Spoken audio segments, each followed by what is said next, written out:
Another movie that's based on a true story, but it's a true story of sports meets math. And that's awesome.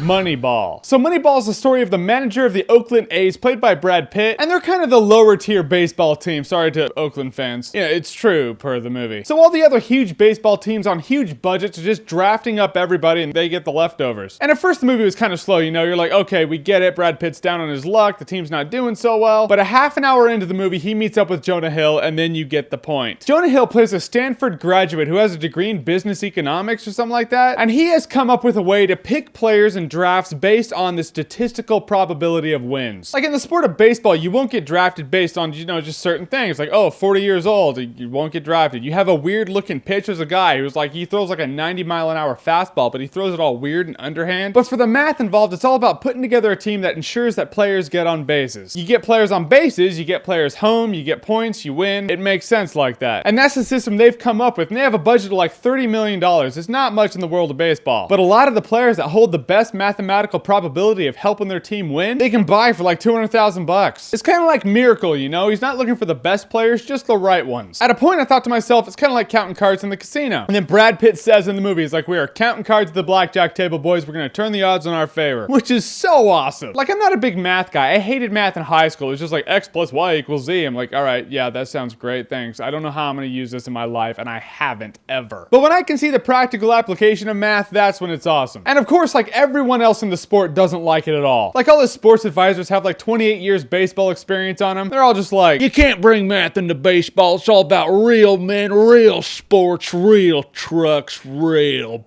beef. Yeah, they're not happy about it. But Brad Pitt and Jonah Hill are like, no, you play the odds in your favor, you stick to the numbers, you stick to the probabilities, you will win. Mathematically speaking, it makes sense. And Brad Pitt's really good in the movie. You can tell when this guy puts his mind to it, he's a good actor. And Jonah Hill's really good in the movie too. He really shows us why he's actually the good actor that passed on Transformers 2. So he's good and smart. And I like Jonah Hill and Brad Pitt working together. They're a good team, they're good actors, it worked. This is one of the biggest surprises of the year for me. I didn't know what to expect from the movie. I was like, could be good, could not. It's a genuinely good movie. It's an underdog story. It's a true story. I like stuff like this. It's inspiring. It has good acting in it. The movie seems a bit long. Movies lately have been like an hour and a half, hour 45 minutes. This is about 2 hours, 10 minutes long, so you feel it. Doesn't change the fact that I thought it was worth it. It is a little slow at first, so it takes a bit to get going, but in the end, I would say it's worth buying on Blu-ray. So your favorite baseball movie. You don't have a favorite baseball movie? What's your favorite sports movie? Comment below, let me know. And as always, if you like what you've seen here and you want to see more, click right here to see more. Real beef.